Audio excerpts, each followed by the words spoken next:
everyone, I'm Karen Horting, Executive Director and CEO at the Society of Women Engineers. Welcome to my monthly CEO Update for April. Lots has been happening at the Society over the past 6 weeks. A couple things to highlight is, of course, our very successful inaugural We Local events.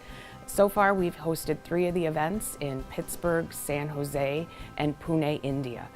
Both Pittsburgh and San Jose were sold-out events with close to 500 attendees at each. We had a lot of great educational sessions, networking, mixing, mingling, local flair, and career fairs. So thank you to all of the attendees, as well as the local host committees and our We Local Conference Advisory Board for making these first events a success. I should note that in Pune, India, we more than doubled last year's attendance with over 700 women and men participating. Again, networking, professional development, celebration, and great participation from our corporate partners. So we thank all of you for making these initial events such a success and so great for the attendees. We've got one more event in Amsterdam before we wrap up We Local for 2017. Looking forward to 5 events in the US next year, as well as another event in India and potentially 2 events in Europe. So thanks again to everyone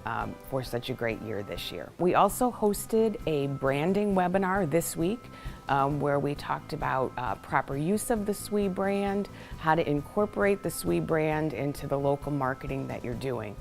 So if you didn't have a chance to participate, we did record that. You'll be able to find that on SWE.org or by simply going to brand.swe.org.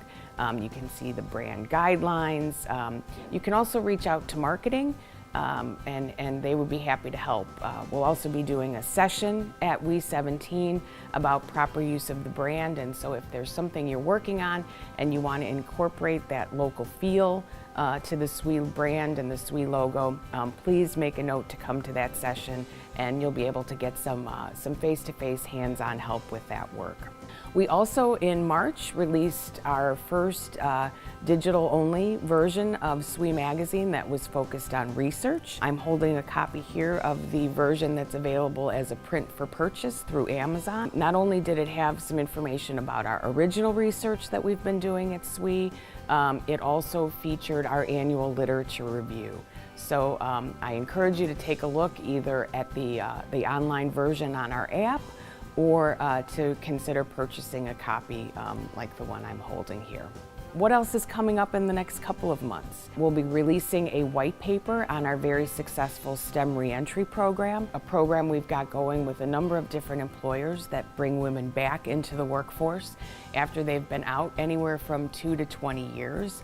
So we'll be sharing some of the best practices and lessons learned in that white paper. We'll also be releasing the next issue of Constance and Nano, so something for our SWE Nexters out there to follow the adventures of Constance and Nano. We want to thank United Technologies for their generous support of that publication. And lastly, We 17, a lot of work underway right now to get ready for an event in Austin at the end of October. Call for submissions, we had over 1,100 submissions, which is our most ever. So we're going to have a tough job ahead of us to narrow that down for the October event. Housing registration, I know something people are always interested in, making sure they get their room booked early. That will be opening later this month in April, so watch your email for announcements of that. And for our collegiate members, SWE and Pepsi are teaming up again for our PepsiCo Challenge. Details of that are available now on SWE.org, and submissions will be due by the middle of July, July 17th. So take a look at that and start getting your ideas together. And thanks for watching.